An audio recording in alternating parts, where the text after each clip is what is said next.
Legenda Rawa Pening. Di zaman dahulu kala, di desa Ngasem di bawah pemerintahan Kerajaan Mataram, Ki Sela Gondang memimpin dengan bijaksana. Desa ini di lereng Gunung Telumoyo, tempat penduduk hidup rukun sebagai petani. Sawah dan ladang luas seperti permadani. Setiap hari mereka rajin bekerja dengan semangat gemah ripaloh jinawi. Selain bertani, penduduk desa Ngasem juga menjadi nelayan di sungai-sungai desa. Hasil tangkapan ikan mereka mencukupi kebutuhan sehari-hari. Mereka juga menukarkan hasil bumi dan tangkapan ikan di pasar.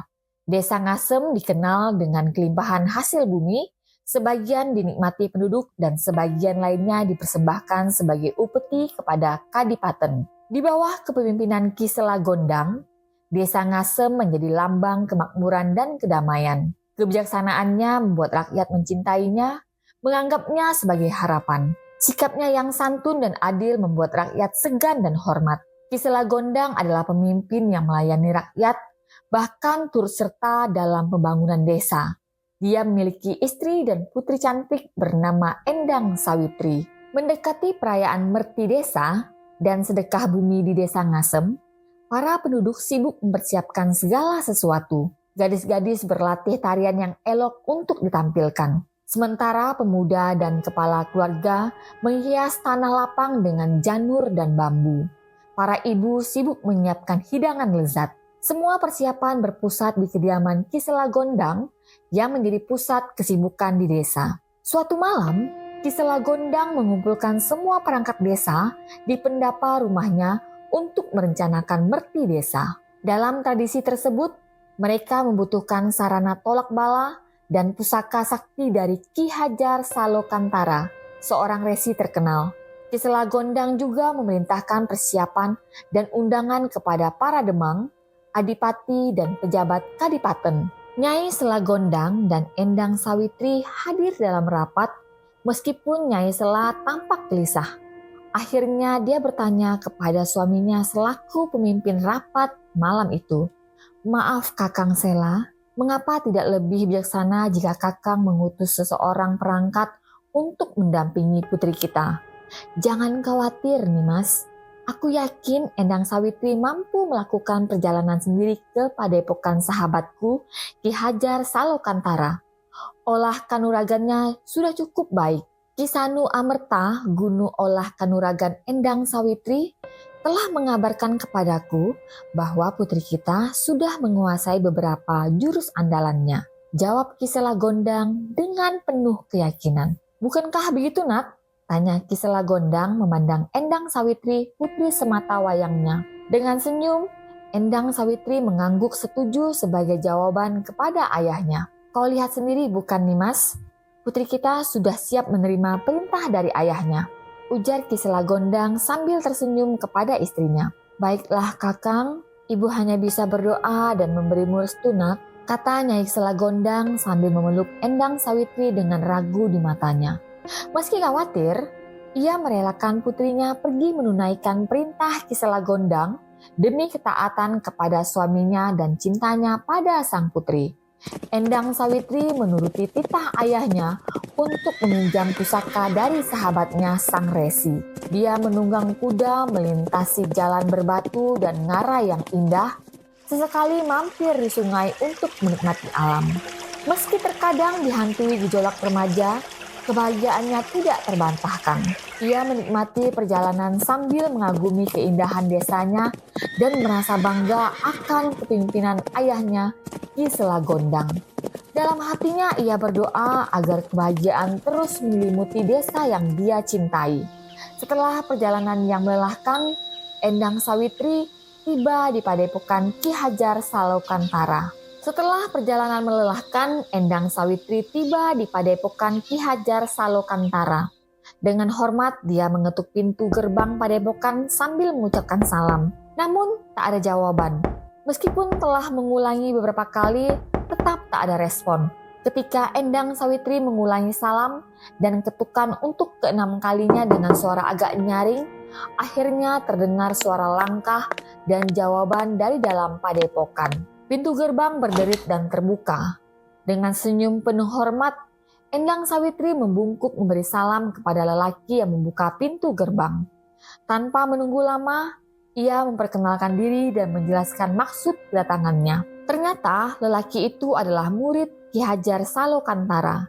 Dengan sopan murid tersebut mempersilahkan Endang Sawitri masuk.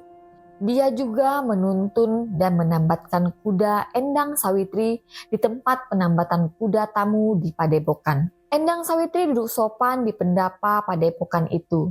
Lelaki gempal yang membuka pintu berlari ke dalam, mungkin untuk memberitahu Ki Hajar Salokantara tentang kedatangan tamu. Endang Sawitri memperhatikan sekeliling pendapa yang luas dan bersih.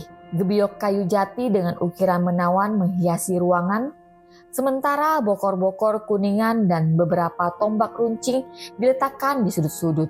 Sebuah set gamelan juga tersusun rapi di sisi lain pendapa. Endang Sawitri yakin pemilik padepokan ini pasti orang sakti yang mencintai budaya. Matanya berkeliling dengan senyum tipis di bibirnya dan dengan diam ia bergumam. Pasti Resi sahabat ayah Anda ini adalah orang yang sangat berbudaya dan bijaksana. Pendapa padepokannya seindah ini tidak mungkin dibuat oleh sembarangan orang. Gumam Endang Sawitri sambil terus meneliti setiap sudut ruangan dengan penuh kagum. Saat Endang Sawitri masih terpesona oleh keindahan pendapa, tiba-tiba muncul seorang lelaki bertubuh kurus dengan pakaian tradisional Jawa.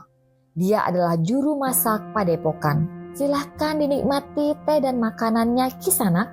Mohon ditunggu sebentar. Eyang Guru baru dipanggil oleh Dria teman saya, kata sang juru masak sopan. Endang Sawitri agak kikuk lalu menerima tawaran itu. Ya, terima kasih Kisanak, jawabnya sambil duduk kembali. Sang juru masak menyajikan teh hangat dan makanan kepadanya.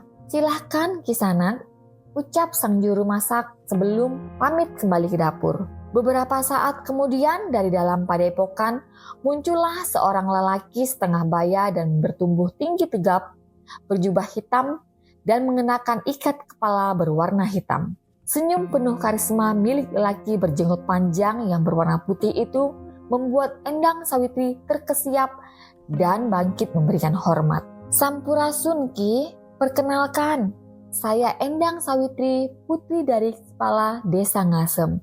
Hormat Endang Sawitri memberi salam.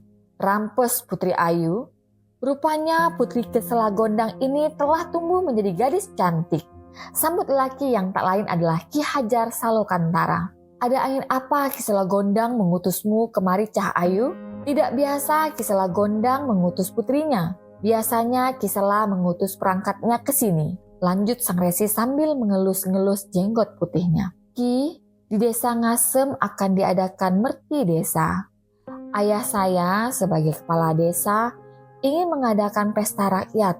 Salah satu syaratnya adalah sesaji dan pusaka sakti milik Ki Hajar Salokantara. Ayah saya mengutus ke sini untuk meminjam pusaka tersebut. Jelas Endang Sawitri. Sang resi mengangguk mendengarkan penjelasan gadis berkulit kuning langsat, berkemban biru, dan bersanggul kecil nan anggung di hadapannya. Setelah beberapa waktu hening, sang resi masuk ke padepokan, sementara Endang Sawitri menunggu di pendapa menikmati hidangan. Tak lama kemudian sang resi kembali dengan membawa sebuah benda yang dibungkus sarung coklat usang. Dengan penuh perhatian, ia membuka selubung kain tersebut, mengungkapkan sebuah keris yang masih terbungkus warangka. Dengan hati-hati, sang resi kemudian mencabut keris dari warangka. Pusaka ini merupakan keris sakti yang sangat berharga Ni Ayu, ujar Ki Hajar sambil memegang dan mengamati kerisnya. Endang Sawitri dengan bola mata yang terbelalak tak bisa menyembunyikan kagumnya melihat keris tersebut. Sungguh kehebatan pusaka itu begitu jelas. Ni Ayu, keris ini bukanlah barang biasa. Jika ayahandamu bukan sahabat baikku, aku tak akan pernah meminjamkannya. Lanjut sang resi membuat Endang Sawitri semakin terpesona. Bawalah pusaka ini kepada ayahandamu Ni Ayu. Namun ada hal yang harus kau perhatikan.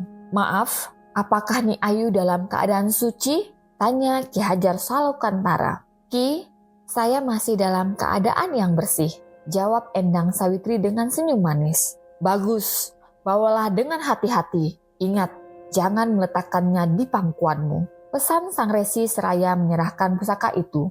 Endang Sawitri menjawab dengan hormat, menerima pusaka itu dengan penuh perhatian. Setelah menerima pusaka sakti dari Ki Hajar Salokantara, Endang Sawitri berpamitan dan menaiki kudanya dengan hati-hati. Namun dalam perjalanan pulang ke desa Ngasem, rasa lelah dan kantuk melandanya. Dia berhenti di kaki gunung dan beristirahat di bawah pohon rindang. Tanpa sadar, ia meletakkan pusaka di pangkuannya dan tertidur lelap. Dalam mimpinya, Endang Sawitri menemukan dirinya di sebuah istana megah. Tanpa penjaga yang menghalanginya, pintu gerbang terbuka mempersilahkannya masuk. Di dalam keindahan istana begitu menakjubkan dengan kolam ikan, taman yang indah dan bahkan kuda bersayap putih. "Tempat apa ini?" gumam Endang Sawitri dalam hati, terpesona oleh keindahan istana itu. Dengan langkah gemetar, ia mendekati singgasana besar yang bertahtakan emas dan permata. Ballroom luas berkilauan dengan kristal-kristal mutu manikam, sementara permadani merah terhampar di sepanjang jalan menuju singgasana. Namun kesunyian yang menyelimuti istana itu membuatnya tercengang.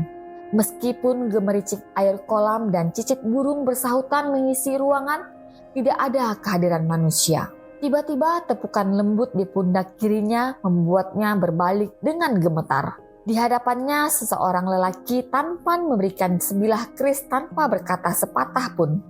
Namun tanpa jejak lelaki itu menghilang, meninggalkan Endang Sawitri dalam kebingungan. Menggeliat dari tidurnya, Endang Sawitri masih terpaku dalam kebingungan, memandangi keris yang ia pegang dengan gundah. Mimpi itu membuatnya merasa bingung dan terkejut. "Aduhai, ternyata aku hanya bermimpi," gumam Endang Sawitri sambil tersenyum, terhanyut oleh gemerisik dedaunan di kaki gunung Telumoyo. Namun terkejutnya tak terbendung ketika menyadari pusaka sakti yang dipinjamnya dari Ki Hajar Salokantara telah hilang. Ia mencari di sekelilingnya tempat beristirahat, bahkan di balik pelana kudanya, namun pusaka itu tidak ada. Rasa gundah dan dilema menyelimutinya.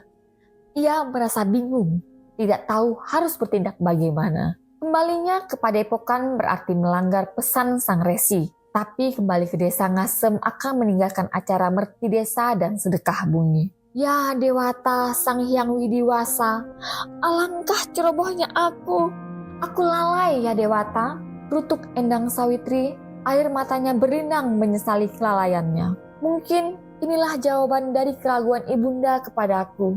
Namun, aku harus bertanggung jawab atas apa yang aku lakukan. Aku harus menyampaikan hal ini kepada ayahanda, apapun yang terjadi, aku harus pulang." Dengan hati gundah dan langkah gontai, ia akhirnya memutuskan untuk pulang ke desa Ngasem. Ia siap menceritakan pengalamannya dan menghadapi segala kemungkinan, termasuk kemarahan ayahandanya. Sesampainya di desa Ngasem, Endang Sawitri disambut oleh warga desa dan kedua orang tuanya, Ki Selagondang dan Nyi Mentik Bestari. Keduanya terkejut melihat putri mereka terseduh-seduh di kaki mereka. Dibantu oleh warga desa, mereka memapah Endang Sawitri ke serambi balai desa Ngasem. Setelah beberapa saat, Ki Selagondang dengan lembut bertanya kepada putrinya tentang perjalanannya. "Du, Cah Ayu, apa yang terjadi? Bagaimana perjalanannya?" Maafkan aku, ampun ayah, aku... Endang Sawitri terbata-bata dalam menjawab. Sang ibu kembali memeluk Endang Sawitri memberinya ketenangan. "Sudahlah Nduk, semuanya akan baik-baik saja." Setelah Endang Sawitri merasa lebih tenang, ia menceritakan semua yang terjadi kepada sang ayah, termasuk mimpinya. Ki Selagondang meski kecewa, lebih memilih menenangkan putrinya dengan bijaksana. "Semua ini takdir dari Sang Hyang Widiwasa. Sekarang istirahatlah, ayah akan bicara dengan Ki Hajar Salokantara." "Tapi bagaimana dengan merti desa ayah? Kita akan jelaskan kepada warga desa untuk menundanya." Hari itu Ki Selagondang segera berangkat menuju Padepokan Ki Hajar Salokantara untuk mencari solusi. Ki Hajar Salokantara hanya terdiam mendengar penuturan Ki Selagondang, lalu mengungkapkan bahwa Endang Sawitri akan segera mengandung. Sahabatku Adi Selagondang, aku sudah memperingatkan putrimu untuk menjaga keris itu dengan baik. Namun, mungkin ini adalah takdir dari sang dewata. Saya tahu Kakang Salokantara, saya memohon maaf atas kelainan putri saya. Sergah Ki Selagondang. Adi Selagondang, saya telah memaafkan putri Anda. Sebenarnya, sang resi terhenti, menghela napas panjang. Apa yang sebenarnya Kakang? Tanya Ki Selagondang penuh antusias. Sebenarnya pusaka itu tidak hilang, melainkan masuk ke dalam rahim putri Anda. Sebentar lagi putri Anda akan mengandung, jawab Ki Hajar Salokantara. Ki Selagondang terkejut luar biasa mendengar ucapan Ki Hajar Salokantara tersebut. Seolah disambar petir di siang hari. Dengan panik ia memohon sahabatnya mencarikan jalan keluar agar keluarganya terhindar dari aib. Ya Dewata, dosa apa hamba ini sampai harus menanggung malu semacam ini? Kakang Salokantara, apakah ada cara agar putriku lepas dari kutukan ini? Kakang, tolonglah Kakang. Apa yang harus aku lakukan untuk menyelamatkan putri dan keluargaku dari aib Kakang? Ki Hajar Salokantara hanya menggelengkan kepalanya, merasa iba kepada sahabatnya itu. Namun tak bisa memberikan bantuan apapun. Kedua sahabat itu terdiam, tenggelam dalam pikiran mereka. Ki Selagondang kemudian mengusulkan agar Ki Hajar Salokantara menikahi putrinya Endang Sawitri. Setelah disuap oleh keraguan-raguan sahabatnya, Ki Hajar Salokantara setuju untuk pernikahan tersebut. Namun mereka sepakati untuk menyelenggarakan pernikahan secara tertutup. Baiklah Adi Selagondang, aku akan menikahi putrimu. Namun ini hanya untuk menutupi aib. Terima kasih Kakang. Singkatnya, pernikahan Ki Hajar Salokantara dan Endang Sawitri diselenggarakan secara tertutup tanpa pesta meriah. Meskipun demikian, momen itu penuh hikmat dan haru. Nyai Selagondang menangis terseduh-seduh saat memeluk putrinya yang telah menjadi istri Ki Hajar Salokantara. Di sisi lain, Ki Hajar Salokantara dan Ki Selagondang berbicara di sudut rumah. Jangan khawatir Adi, aku tidak akan menyentuh putrimu. Akan tetapi, aku akan merawatnya dengan baik. Terima kasih Kakang, aku percayakan putriku kepadamu. Maafkan aku Adi. Setelah kubawa ke tempat tinggal yang telah kusiapkan, aku akan pergi bertapa. Aku akan berdoa kepada Sang Hyang Widiwasa agar melepaskan kutukan itu. Sudahlah Kakang, aku tak tahu bagaimana harus berterima kasih atas segala kebaikanmu padaku dan keluargaku. Setelah pernikahan selesai, Ki Hajar Salokantara berniat membawa Endang Sawitri ke tempat tinggal yang telah dipersiapkan. Dengan hati hancur, Nyi Mentik Bestari melepas kepergian putrinya bersama Ki Hajar Salokantara. Ki Hajar Salokantara memutuskan untuk pergi bertapa agar bisa melepaskan Endang Sawitri dari kutukan pusaka saktinya. Sebelum berangkat, ia memberi pesan kepada istrinya. Endang Sawitri, aku menikahimu hanya sebagai syarat saja. Aku tidak akan menyentuhmu. Aku harus pergi bertapa untuk melepaskanmu dari kutukan pusaka sakti milikku. Jagalah dirimu dan kandunganmu. Kalau kau melahirkan, berikanlah kalung ini kepada anak kita sebagai tanda bahwa ia adalah anakmu. Suruhlah dia mencariku untuk melepaskan kutukannya. Iya Ki, semoga Dewata melindungi kita berdua dan jabang bayi dalam kandunganku. Hati-hati di sana, jawab Endang Sawitri sambil mencium tangan suaminya sebelum melepas kepergiannya untuk bertapa. Hari berganti dengan cepat. Dalam kandungan Endang Sawitri bertambah besar. Ia berhati-hati menjaga dirinya, mencari ikan di sungai dan menanam sayur di pekarangan gubuknya. Terdekat dengan tempat tinggalnya adalah sebuah desa kecil yang jarang dikunjungi Endang Sawitri, kecuali saat kebutuhan mendesak. Meskipun pernikahannya dirahasiakan, beberapa penduduk desa mengenalinya. Kabar kehamilan Endang Sawitri akhirnya tersebar ke desa Ngasem, menyebabkan kegemparan di antara penduduknya. Meskipun dikucilkan oleh warga, Endang Sawitri tetap merawat kandungannya dengan tegar. Ki Selagondang, ayah Endang Sawitri, menjelaskan kebenaran kepada warga, tetapi masih ada ketidakpercayaan. Setelah 9 bulan, Endang Sawitri melahirkan tanpa bantuan, ditolak oleh warga desa yang masih memandangnya dengan sinis. Tapi yang dilahirkan Endang Sawitri bukanlah bayi manusia. melainkan seekor ular naga yang bisa berbicara. "Siapa kau? Mengapa aku melahirkan ular naga?" teriak Endang Sawitri terkejut. "Jangan takut ibu, aku adalah anakmu. Ini kehendak Dewata. Aku mohon jangan takut," jawab ular naga itu sembari mendekat ke Endang Sawitri. Meskipun terkejut, Endang Sawitri merangkul anaknya dengan belayan lembut. Anak ular naga itu diberi nama Baro Kelinting. "Mungkin ini ketentuan Dewata karena kesalahanku. Maafkan aku, Nak. Aku ingat pesan ayahmu untuk menitipkan kelintingan padaku. Oleh karena itu, aku akan namakan kau Baro Kelinting." Ketika beberapa penduduk desa lewat di gubuk Endang Sawitri, mereka terkejut mendapati anaknya adalah seekor naga. Segera mereka berlari ketakutan dan berteriak memperingatkan desa. Tolong! Tolong, ada naga! Perempuan itu melahirkan naga. Tolong! Teriak mereka. Teriakan itu memicu kepanikan desa. Dia penyihir melahirkan naga. Desa kita dalam bahaya. Kita harus usir dia dari desa ini sebelum terlambat. Siapa tahu apa yang bisa dilakukan dengan naga itu. Iya, cepat usir dia. Peristiwa itu dianggap aneh dan menimbulkan ancaman bagi penduduk desa. Mereka semakin mencibir Endang Sawitri, yakin bahwa dia adalah perempuan yang tidak baik. Mereka berencana mengusir Endang Sawitri dan anaknya yang berwujud ular naga, khawatir akan memicu murka Dewata. Untungnya, seorang penduduk desa yang mengenal Ki Selagondang menghentikan rencana itu. Dia yakin keberadaan Endang Sawitri dan anaknya tidak membahayakan. Dia bertekad melaporkan kejadian ini kepada Ki Selagondang. Endang Sawitri pun membesarkan anaknya dengan penuh kasih sayang. Meskipun sendirian tanpa bantu siapapun. Saat Baro Kelinting tumbuh dewasa, dia mulai bertanya kepada ibunya tentang ayahnya. "Apakah aku punya ayah, ibu? "Tentu, Nak.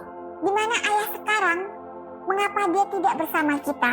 Ayahmu adalah laki hebat dan sedang bertapa di Gunung Telumoyo untuk melepaskan kita dari kutukan pusaka." "Apa maksudnya ibu?" "Nanti kau akan mengerti, Nak." Baro Kelinting memutuskan untuk tidak melanjutkan pertanyaannya, tak ingin membuat ibunya sedih. Namun keingintahuan membuatnya ingin mencari ayahnya. "Ibu, bolehkah aku mencari ayah?" Ibu tidak mempermasalahkan. "Pergilah, Nak. Aku mengizinkanmu." "Terima kasih ibu. Aku akan selalu mengingat pesan ibu." Baro, pergilah saat malam tiba agar tidak menimbulkan ketakutan di desa. "Gunakan kelintingan ini," kata Endang Sawitri memasang sebuah kalung berlonceng pada leher Baro. "Kenapa kelintingan ini ibu?" "Ini pesan dari ayahmu, Nak. Semoga Sang Hyang Widiwasa melindungi perjalananmu. Ingat pesan ibu, selalu waspada." "Baik ibu, doakan agar Baro bertemu dengan ayah." Meskipun sedih meninggalkan ibunya sendirian, Baro Kelinting bertekad menemui ayahnya. Dengan hati berat, ia berangkat menuju gua Ki Hajar Salokantara di Gunung Telumoyo. Meski hari sudah gelap, semangatnya tak surut saat melintasi jalan beriku yang penuh rintangan. Di perjalanan, Baro Kelinting dihadapkan oleh banyak makhluk astral yang terganggu dengan suara kelintingannya. Meskipun demikian, dengan kesaktiannya dan doa ibunya, ia berhasil mengusir para makhluk tersebut dan melanjutkan perjalanannya dengan selamat. Setelah perjalanan melelahkan, Baro Kelinting tiba di gua yang telah disebutkan ibunya. Dengan hati-hati, ia memasuki gua yang gelap dan lembab itu, menyelusuri setiap relungnya. Ornamen gua yang indah menambah keanggunan tempat tersebut. Akhirnya di ruang yang luas ia menemukan sosok yang diyakini sebagai Ki Hajar Salokantara ayahnya. "Permisi, apakah ini tempat pertapaan Ki Hajar Salokantara?" "Ya benar. Siapa kamu dan apa keperluanmu di sini?" "Saya Baro Kelinting, anak Endang Sawitri dari Desa Ngasem." "Desa Ngasem? Endang Sawitri? Mungkin kamu adalah anakku." Ki Hajar Salokantara terkejut ketika melihat Baro Kelinting yang ternyata wujudnya adalah ular naga yang mengaku mencari ayahnya. Meskipun ragu, Ki Hajar mengakui kemungkinan Baro Kelinting adalah anaknya setelah melihat kelintingan yang dipakainya. Namun, dia ingin bukti lebih lanjut sehingga menyuruh Baro Kelinting melingkari Gunung Telumoyo. "Baik, aku mengenal kelintingan itu di lehermu. Mungkin kau memang anak Endang Sawitri. Namun aku butuh satu bukti lagi. Bukti apa yang kau minta? Aku ingin kau melingkari Gunung Telumoyo ini. Kalau sanggup kau anakku, kalau tidak kau pendusta. Akan kujalankan titahmu. Singkatnya, Baro Klenting langsung ke Gunung Telumoyo. Dia hampir bisa melingkari gunung, tapi hampir gagal. Namun dengan bantuan Dewata, dia berhasil. Akhirnya Ki Hajar menerima bahwa Baro Klentingan adalah anaknya. Ki Hajar Salukantara memerintahkan Baro Klenting untuk bertapa dengan melingkarkan tubuhnya di sekitar Gunung Telumoyo. Tujuannya adalah agar kutukan yang menimpa Baro Klenting bisa hilang dan ia bisa kembali menjadi manusia sepenuhnya. Dengan patuh, Baro Klenting menuruti perintah ayahnya. Di desa Patok, penduduk bersiap untuk pesta sedekah bumi. Para pemuda berusaha mencari daging binatang di hutan untuk acara tersebut, tetapi tanpa hasil. Saat mereka istirahat di Gunung Telumoyo, seorang pemuda menancapkan golok ke tanah yang membuat darah segar keluar. Kejadian itu memicu kepanikan dan penasaran di antara mereka, yang kemudian membuat mereka menancapkan golok masing-masing ke tanah yang sama. Para pemuda menemukan tubuh ular naga saat mencari makanan, yang kemudian dijadikan hidangan untuk pesta rakyat. Namun suasana ceria terganggu oleh kedatangan seorang anak lelaki yang disebut jelmaan Baro Klenting. Anak itu meminta makan, tapi ditolak oleh penduduk desa dan diusir dari pesta. Dalam kesedihan, ia menemukan perlindungan di rumah Nyai Latung, seorang janda tua. Nenek, saya haus. Bolehkah aku meminta air, Nek? Nyai Latung memandang anak laki-laki kumal yang berdiri di hadapannya. Ketika Nyai Latung melihat keadaan anak yang menangis dengan tubuh penuh kudis dan berbau amis, hati Nyai Latung merasa iba. Segera Nyai Latung masuk ke dalam rumahnya seraya mengambil air untuk anak itu. Ini nak airnya, minumlah. Mau air lagi? Apakah kau lapar nak? Tetapi nenek hanya punya nasi, tidak ada lauk. Mau, Nek. Nasi saja sudah cukup. Saya lapar. Nyai Latung cepat kembali dengan nasi dan sisa sayuran serta air tambahan untuk anak itu. Anak itu makan dengan lahap tak menyisakan sebiji nasi pun. Namamu siapa nak? Di mana orang tuamu? Aku Baro Klenting, Nek. Ayah dan ibuku entah di mana. Baiklah, tinggallah di sini bersamaku. Terima kasih, Nek. Tapi aku harus pergi. Orang-orang di sini jahat. Hanya nenek yang baik padaku. Baro Klenting menceritakan pengalaman buruknya dengan warga desa dan berpamitan kepada Nyai Latung. Sebelum pergi, ia meminta Nyai Latung untuk naik ke atas lesung saat mendengar bunyi kentongan.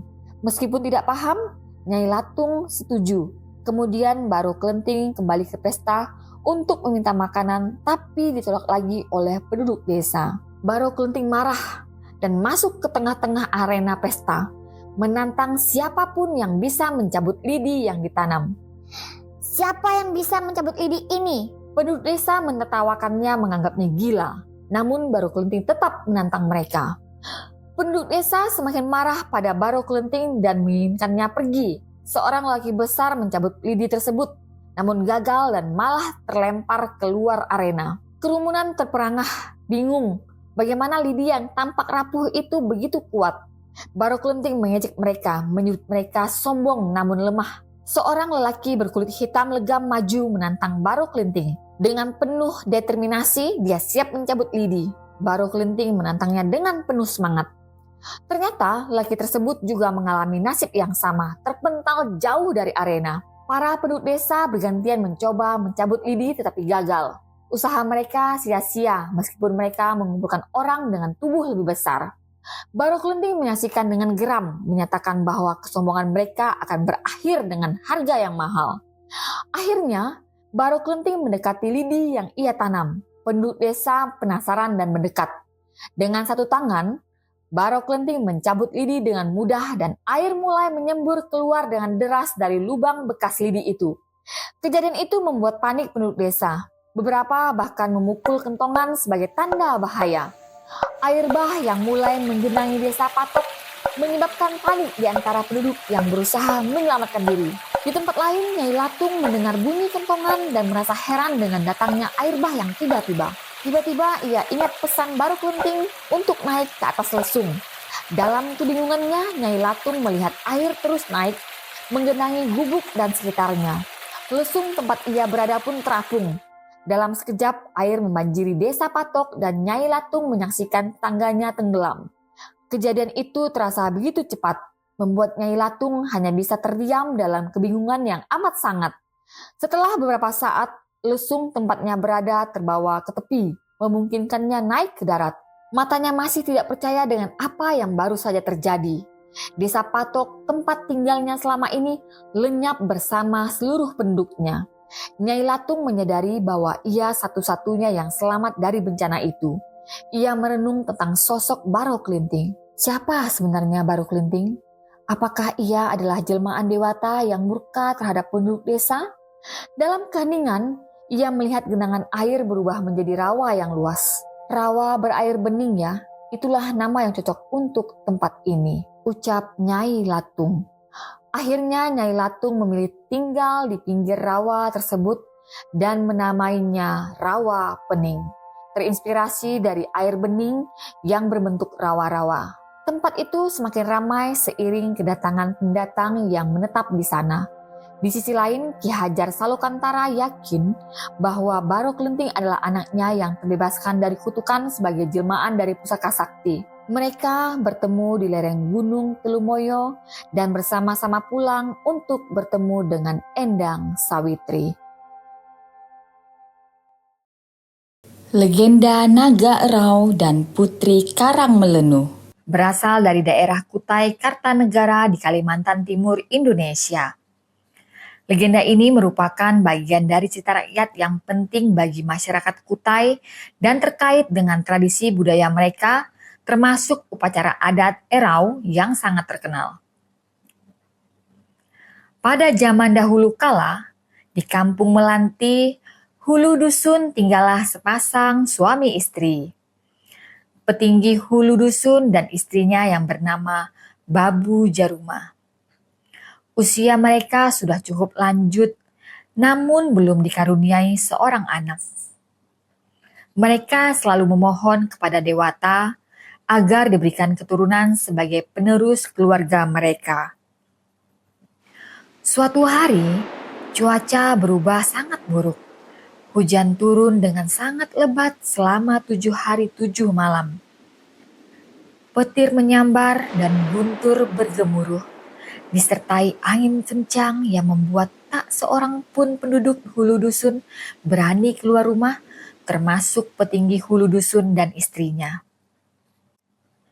Pada hari ke-7, persediaan kayu bakar untuk memasak habis. Karena cuaca yang tidak bersahabat, petinggi memutuskan untuk mengambil salah satu kasau atap rumahnya untuk dijadikan kayu bakar. Saat petinggi hulu dusun membelah kayu kasau, ia terkejut melihat seekor ulat kecil yang melingkar memandang ke arahnya dengan mata yang halus, seakan-akan meminta belas kasihan dan ingin dipelihara. "Apa ini? Seekor ulat di kasau rumah kita? Mengapa engkau ada di sini, makhluk kecil?" Ketika ulat itu diambil, keajaiban terjadi. Hujan yang tadinya lebat, guntur dan petir yang menyambar selama 7 hari 7 malam, tiba-tiba berhenti. Cuaca kembali cerah dan matahari pun muncul dari balik awan. Seluruh penduduk hulu dusun bersyukur dan bergembira atas perubahan cuaca ini. Ulat kecil itu kemudian dipelihara dengan baik oleh keluarga petinggi hulu dusun. Babu Jurama sangat rajin merawat dan memberinya makanan berupa daun-daun segar. Hari berganti hari, bulan berganti bulan. Ulat itu membesar dengan cepat dan ternyata ia adalah seekor naga. Suatu malam, petinggi hulu dusun bermimpi bertemu seorang putri cantik jelita yang merupakan penjelmaan dari naga tersebut. "Ayah dan bunda jangan takut pada Ananda. Izinkanlah Ananda pergi Buatkanlah tangga agar Ananda bisa meluncur ke bawah. Siapa engkau, wahai putri jelita? Apa maksudnya dengan tangga? Ananda adalah naga yang kalian pelihara. Percayalah, Ananda tidak akan menyakiti kalian. Keesokan harinya, petinggi hulu dusun menceritakan mimpinya kepada sang istri. Mereka lalu membuat sebuah tangga dari bambu. Ketika naga itu mulai turun, ia berkata dengan suara yang sama seperti suara putri dalam mimpi petinggi. Ketika Ananda telah turun ke tanah, ikutilah kemana saja Ananda merayap, Ayahanda. Ayahanda, bakarlah wijen hitam dan taburi tubuh Ananda dengan beras kuning. Jika Ananda merayap sampai ke sungai dan masuk ke dalam air, iringilah buih yang muncul di permukaan sungai. Sang naga pun merayap menuruni tangga itu sampai ke tanah dan menuju ke sungai, diiringi oleh petinggi dan istrinya. Setelah sampai di sungai, sang naga berenang 7 kali ke hulu dan 7 kali ke hilir, lalu berenang ke tepian batu. Di tepian batu, sang naga berenang ke kiri 3 kali dan ke kanan 3 kali sebelum akhirnya menyelam. Saat sang naga menyelam, tiba-tiba muncul angin topan yang dahsyat, air bergelombang, hujan turun deras, guntur, dan petir bersahut-sahutan. Perahu yang ditumpangi petinggi didayung ke tepian. Tak lama kemudian, keadaan kembali tenang, matahari muncul kembali disertai hujan rintik-rintik. Petinggi dan istrinya heran. Mereka mengamati permukaan Sungai Mahakam, mencari-cari di mana sang naga berada. Tiba-tiba, mereka melihat permukaan Sungai Mahakam dipenuhi buih. Lihatlah, Babu, ada buih di permukaan sungai. Mungkinkah itu? Pelangi muncul dengan warna-warni yang indah, menumpuk di tempat buih yang tinggi di permukaan air.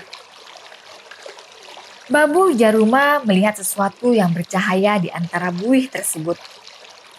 Mereka mendekati buih itu dan terkejut melihat seorang bayi perempuan terbaring dalam sebuah gong. Gong itu diangkat oleh naga yang menghilang tadi. Semakin gong dan naga itu meninggi ke atas permukaan air, tampaklah oleh mereka seekor binatang aneh sedang menjunjung sang naga dan gong tersebut. Petinggi dan istrinya ketakutan melihat binatang aneh yang ternyata adalah lembu swana. Mereka segera mendayung perahunya ke tepian batu. Benar, itu buih yang ditinggalkan anak kita. Lihat, ada cahaya dalam buih itu. Tak lama kemudian, lembu swana dan sang naga perlahan tenggelam ke dalam sungai, menyisakan gong yang berisi bayi dari kayangan itu.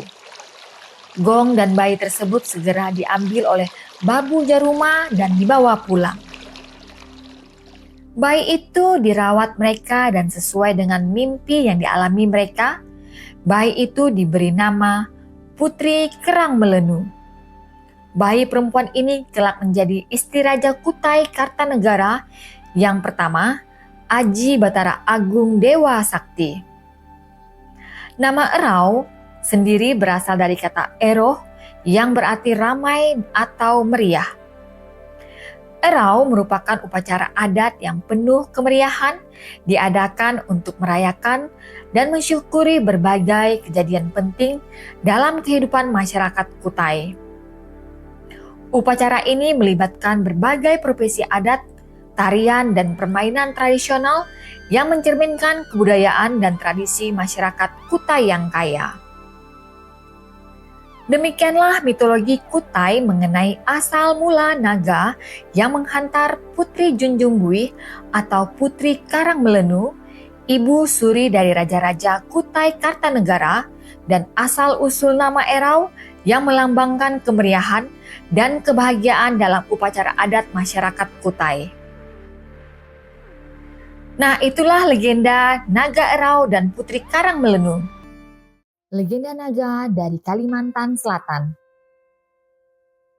Pada zaman dahulu tersebutlah seorang lelaki bernama Nusa. Ia tinggal di sebuah rumah bersama istri dan adik lelakinya. Setiap hari Nusa bekerja menggarap sawah dan juga menangkap ikan untuk memenuhi kebutuhan hidup sehari-hari. Namun, kehidupan Nusa dan seluruh warga desa tiba-tiba berubah ketika terjadi kemarau yang amat panjang. Mata air yang biasanya mengalir deras kini menyusut menjadi genangan air kecil, sementara sungai yang menjadi sumber penghidupan mereka kering tak berdaya.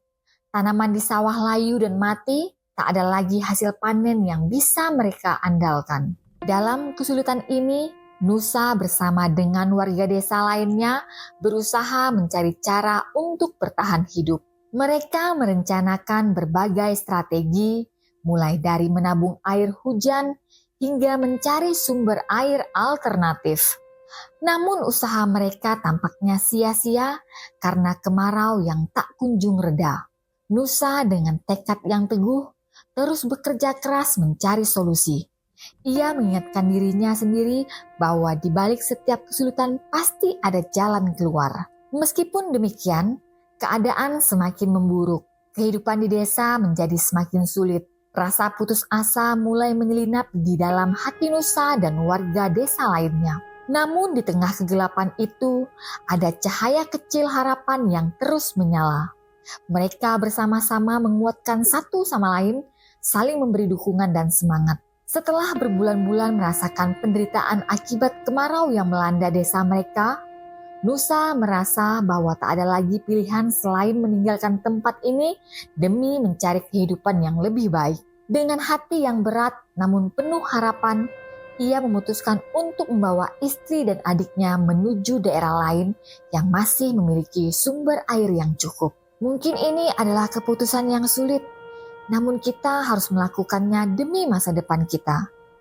Ucap Nusa dengan suara tekad kepada istri dan adiknya. Istri Nusa menjawab dengan penuh keyakinan, "Iya Nusa, kita harus berusaha mencari tempat yang lebih baik untuk hidup." Tanpa banyak pertimbangan, mereka bertiga mempersiapkan segala perlengkapan yang mereka miliki dan memutuskan untuk berangkat segera. Dengan perahu kecil sebagai sarana transportasi, mereka meluncur ke hilir Sungai Rungan, menuju petualangan baru yang penuh dengan harapan dan ketidakpastian.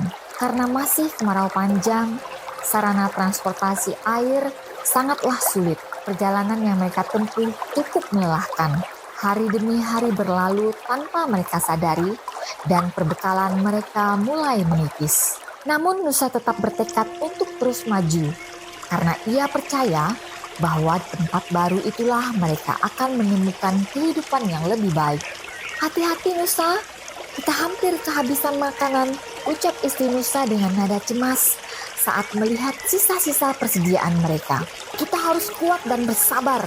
Kita pasti akan sampai ke tempat tujuan," jawab Nusa sambil mencoba menenangkan hati istrinya dan adiknya. Hingga akhirnya ketika perbekalan mereka hampir habis, Nusa memutuskan untuk menepikkan perahunya di tepi sungai. "Kita akan segera masuk ke dalam hutan untuk mencari makanan dan sumber air. Kalian tunggu di sini," ucap Nusa kepada istri dan adiknya. Tapi apakah tidak terlalu berbahaya masuk ke dalam hutan, Nusa?" Sang istri merasa khawatir. "Nanti aku dan adikmu akan berhati-hati. Kita harus mencari kebutuhan hidup kita bersama-sama." Setelah memberikan pesan singkat pada istri tercinta, Nusa dan adiknya pun memasuki hutan yang lebat, siap untuk mencari rezeki dan sumber air yang mereka butuhkan. Saat berada di tengah hutan yang lebat, Nusa dan adiknya tiba-tiba menemukan sesuatu yang mengejutkan. Sebuah telur yang sangat besar. Telur itu tergeletak di antara rerimbunan dedaunan. Tampak begitu menonjol di antara lingkungan hutan yang hijau. Ukurannya begitu besar, hampir 2 kali lipat dari telur angsa yang biasa mereka temui. Ini adalah pertama kalinya mereka melihat telur sebesar itu dan rasa penasaran pun mulai menghampiri mereka. "Nusa, apakah ini?" Adik Nusa terheran-heran, matanya terbelalak memandangi telur sebesar itu. "Aku juga tidak tahu, adik, tapi ini tampaknya merupakan kesempatan yang langka untuk mendapatkan makanan." Nusa suaranya penuh dengan kegembiraan. Tanpa banyak pikir, Nusa mengambil telur itu dan memutuskan untuk membawanya kembali ke pinggir sungai. Di sana mereka bersiap untuk merebus telur tersebut. Namun, saat mereka hendak memasaknya, istri dan adik Nusa mulai merasa ragu. "Nusa, mungkin lebih baik kita tidak makan telur itu. Siapa tahu dari hewan apa telur sebesar itu berasal." Istrinya mulai khawatir. "Iya kak, aku setuju dengan istrimu. Ini terlalu beresiko." Adik Nusa mencoba membujuk Nusa untuk mengubah pikirannya. Namun, Nusa tetap bersikeras untuk memakannya. "Kita sudah dalam kondisi terdesak. Kita harus memanfaatkan kesempatan ini untuk mendapatkan makanan yang cukup." Nusa dengan tegas tanpa menghiraukan kekhawatiran istri dan adiknya. Dengan perasaan ragu namun juga lapar yang melanda mereka, akhirnya telur tersebut direbus dan mereka pun memakannya dengan penuh harapan. Rasanya tak seperti telur biasa yang pernah mereka makan sebelumnya. Namun keadaan yang mendesak membuat mereka terus-menerus melahap telur itu. Tak lama setelah makan telur itu, mereka merasa pusing dan lemas. Nusa dan adiknya mulai menyadari bahwa makanan yang mereka makan mungkin bukanlah pilihan yang tepat. Dalam ketakutan, mereka berharap bahwa mereka tidak akan mengalami dampak yang lebih buruk setelah memakan telur misterius itu. Di tengah malam yang sunyi, Nusa terbangun dari tidurnya dengan tubuh yang terasa gatal luar biasa. Saat ia mengusap-usap kulitnya, ia merasakan adanya bintik-bintik kemerah-merahan yang tersebar di sekujur tubuhnya. Tanpa menunggu lama, Nusa mulai menggaruk-garuk bagian tubuh yang terasa gatal. Namun rasa itu tetap saja tidak mereda. Dalam keputusasaan, Nusa memutuskan untuk membangunkan istri dan adiknya, berharap mereka bisa membantunya mengurangi rasa gatal yang menyiksanya. "Istriku, adikku, tolong bantu aku. Tubuhku terasa gatal sekali dan bintik-bintik merah ini semakin parah." Dengan cepat, istri dan adik Nusa berusaha membantu menggaruk bagian tubuh yang terasa gatal. Mereka mencoba berbagai cara, dari mengoleskan minyak kelapa hingga mencuci tubuh Nusa dengan air dingin, namun tidak ada yang berhasil menghilangkan rasa gatal yang menyiksa itu. "Kita harus segera mencari bantuan," adik Nusa dengan suara cemas melihat keadaan kakaknya yang semakin memburuk. "Tapi apakah di tengah hutan seperti ini dan pada malam hari, kemana kita bisa mencari pertolongan?" tanya istri Nusa dengan kekhawatiran. Namun adik Nusa tidak menyerah begitu saja. Dengan tekad yang teguh, ia memutuskan untuk mencari bantuan ke perkampungan terdekat. Dengan langkah cepat, ia meninggalkan kediaman mereka menuju ke arah perkampungan, berharap bisa menemukan seseorang yang bisa membantu mengatasi masalah yang mereka hadapi. Sementara itu, Nusa dan istrinya berdua tetap berada di tempat itu menunggu dengan penuh harap agar adik mereka segera kembali dengan bantuan yang diperlukan. Keesokan paginya, ketika sinar matahari mulai menyapa bumi, tubuh Nusa mengalami perubahan yang sangat mengejutkan. Bintik-bintik berwarna kemerah-merahan yang selama ini masih menghiasi kulitnya kini berubah menjadi sisik-sisik yang mengkilap. Tubuhnya dari bagian perut hingga kaki telah memanjang dan membentuk siluet yang menyerupai sosok naga. Hanya bagian wajah hingga dadanya yang masih menyerupai manusia. Dalam keadaan yang begitu mengagetkan, Nusa memandang tubuhnya dengan campuran perasaan heran dan kebingungan. Namun dalam keheningan pagi itu, suara lirihnya terdengar saat dia berbicara pada istrinya. "Aku rasa semua yang terjadi pada diriku ini bermula dari telur yang kumakan. Telur itu tentu saja mungkin telur naga," ucapnya dengan suara penuh penyesalan. "Sungguh aku menyesal karena tidak mendengarkan nasihatmu. Namun bagaimanapun halnya penyesalanku tidak lagi berguna. Tuhan telah mentakdirkan aku menjadi naga. Aku harus menerima takdirku ini. Istri Nusa meski terkejut dan bingung dengan perubahan yang dialami suaminya, tetap menggenggam tangan Nusa dengan penuh kasih sayang. Nusa, kita akan hadapi semua ini bersama-sama sayang. Kita akan menemukan jalan keluarnya. Istri Nusa mencoba menenangkan hati Nusa yang sedang dilanda keputusasaan. Meskipun Nusa telah berubah secara fisik, namun dalam hatinya masih terpatri tekad untuk tetap berjuang dan bertahan. Ia menyadari bahwa meskipun tubuhnya berubah, namun jiwa dan keberadaannya tetap sama. Dengan keyakinan itu, ia siap menghadapi segala cobaan yang akan dihadapinya sebagai naga yang baru lahir. Saat warga desa yang diminta tolong oleh adik Nusa datang, keheranan meliputi wajah mereka saat mereka melihat wujud Nusa yang telah berubah menjadi naga. Mereka merasa tidak berdaya, tidak tahu apa yang harus dilakukan untuk menolong pemuda yang mereka kenal selama ini. Nusa pun meminta agar tubuhnya yang telah berubah menjadi naga digulingkan ke sungai, karena ia tidak tahan lagi dengan terik panas sinar matahari yang menyengat kulit sisiknya. Dengan sedih, istri dan adiknya menuruti permintaan Nusa dan bersama-sama mereka menggulingkan tubuh naga itu ke sungai. Naga jelmaan Nusa pun berenang pergi, meninggalkan istri dan adiknya yang hanya bisa memandang perpisahan itu dengan hati yang hancur.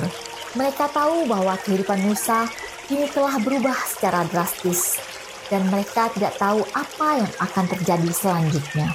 Naga Nusa terus berenang tak tahu arah tujuannya, hingga akhirnya ia sampai di sebuah teluk yang tenang. Di situ ia mulai kehidupan baru sebagai pemangsa ikan, mencari makan dari ikan-ikan yang telah berada di teluk itu. Namun para ikan yang tinggal di muara sungai itu menjadi cemas dengan kehadiran Nusa. Dengan nafsu makannya yang luar biasa, para ikan merasa khawatir bahwa Nusa akan memangsa mereka semua. Namun kepanikan, para ikan pun bertemu dan berunding untuk mencari cara agar terbebas dari malapetaka yang diakibatkan oleh kehadiran Nusa. Kita harus melakukan sesuatu untuk mengusir naga itu dari perairan kita, usul ikan saluang sambil berkumpul dengan para ikan lainnya di tepi teluk. Ikan saluang adalah salah satu pemimpin di antara mereka. Ya, tapi bagaimana caranya? Naga itu terlalu besar dan kuat, sahut ikan teratai dengan cemas. Kita harus bekerja sama dan menggunakan kecerdasan kita untuk mengatasi masalah ini. Ikan saluang mencoba menenangkan para ikan yang mulai panik. Setelah berdiskusi panjang, akhirnya para ikan sepakat untuk melaksanakan rencana yang diusulkan oleh ikan saluang. Dengan harapan yang menyala-nyala, mereka pun bersiap-siap untuk melaksanakan rencana penyelamatan tersebut tanpa mengetahui apakah rencana mereka akan berhasil atau tidak. Ikan saluang melangkah mendekati Nusa, berusaha menemui pemimpin baru di perairan ini. Dengan hati yang berdebar, ia membawakan berita yang tak menyenangkan. Tuan Naga, di laut luas ada seekor naga besar yang hendak menantang Tuan. Ia ingin mengadu kesaktian dengan Tuan untuk membuktikan siapa naga terkuat. Nusa yang masih merasa terpukul dengan perubahan dirinya yang drastis, mendengarkan dengan perasaan yang campur aduk. Namun ketika ia mendengar bahwa ada naga lain yang ingin menantangnya, rasa geram mulai memenuhi hatinya. Seberapa besar naga itu di lautan? Tanyanya dengan suara serak. Sesungguhnya naga itu tidak sebesar Tuan, jawab ikan saluang dengan hati-hati. Namun keberaniannya sungguh luar biasa tinggi. Ia sangat terusik dengan kehadiranmu Tuan. Menurut kabar yang saya dengar, naga itu tengah menuju ke sini untuk menyerang Tuan. Nusa merasa semakin terpicu oleh rasa amarahnya. Dia ingin menantangku, dia akan mendapatkannya. Aku tidak akan membiarkannya menghina keberadaanku di perairan ini. Tuan, saya khawatir akan kekuatan naga itu. Kita harus bersiap-siap dan berhati-hati. Mari kita pikirkan rencana yang baik untuk menghadapinya. Nusa mengangguk, wajahnya dipenuhi dengan ketegasan. Kita akan menyambutnya dengan baik. Aku tidak akan mundur dari tantangan ini. Mereka tidak akan menghentikan aku. Aku akan melindungi mereka biarpun harus menghadapi naga sebesar itu. Ucap Nusa yang penuh tekad yang bulat karena ia merasa khawatir akan kehadiran naga akan mengusik istri dan adiknya.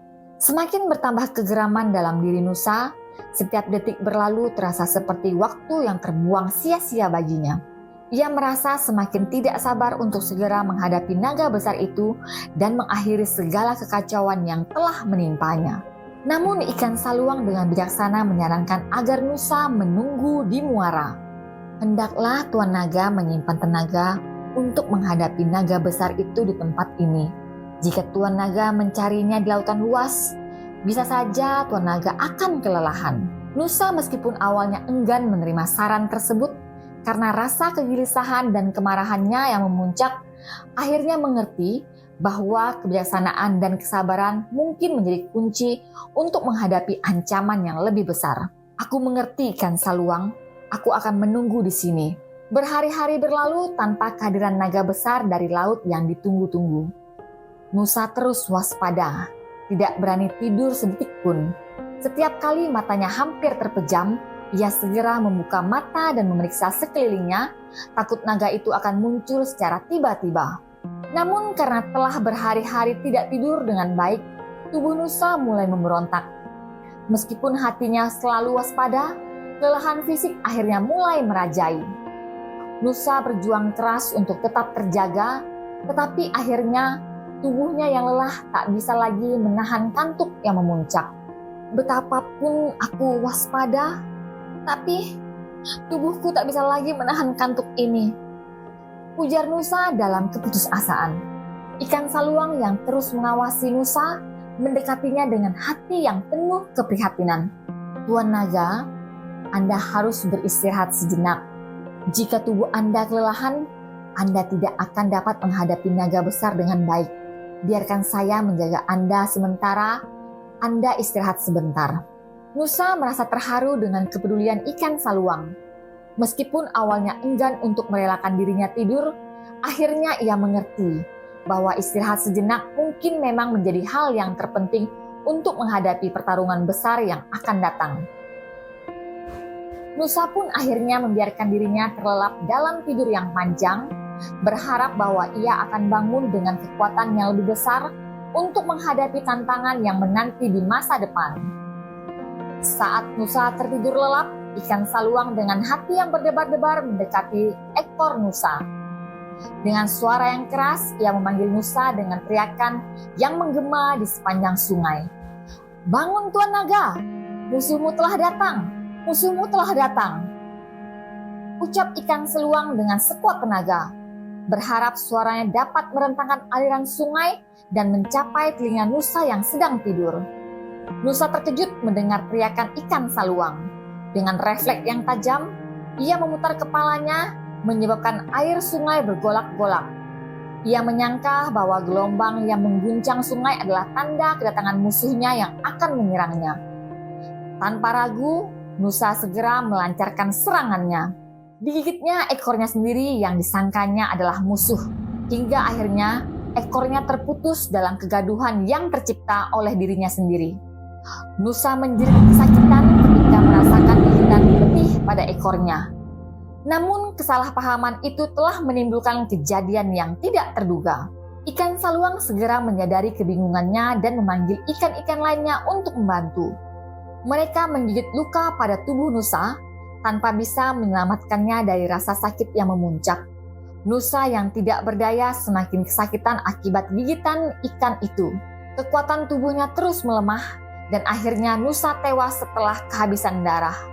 Seluruh ikan yang tadinya mencoba menyelamatkan diri, kini berubah menjadi predator, memangsa daging yang tersisa dari tubuh Nusa yang telah mati. Mereka terus menggigit dan merobek dagingnya hingga hanya tersisa tulang belulang Nusa yang terhampar di dasar sungai. Tulang belulang Nusa akhirnya tertimbun oleh lumpur dan tanah. Bertahun-tahun kemudian, aneka pepohonan tumbuh subur di atasnya, hingga akhirnya terbentuk sebuah pulau kecil di muara sungai.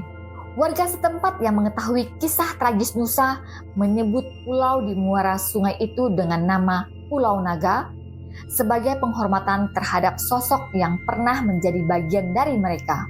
Legenda tentang Nusa yang berubah menjadi naga dan akhirnya tewas karena kesalahpahaman tetap dikenang dan diceritakan secara turun-temurun oleh penduduk Pulau Naga. Pesan moral yang dapat dipetik dari kisah tragis Nusa adalah pentingnya mendengarkan saran dan nasihat baik dari orang lain demi kebaikan diri kita sendiri. Sikap keras kepala dan mengabaikan saran-saran yang diberikan bisa mengakibatkan kerugian besar di masa depan, seperti yang dialami oleh Nusa. Kehilangan kesempatan untuk memperoleh bantuan atau nasihat dari orang lain dapat membawa konsekuensi yang fatal, bahkan mengarah pada akhir yang tragis. Oleh karena itu, kesadaran untuk menerima masukan dan pandangan dari orang lain merupakan hal yang penting untuk menjaga kebaikan dan keselamatan diri kita sendiri. Nah, itulah cerita legenda naga dari Kalimantan Selatan.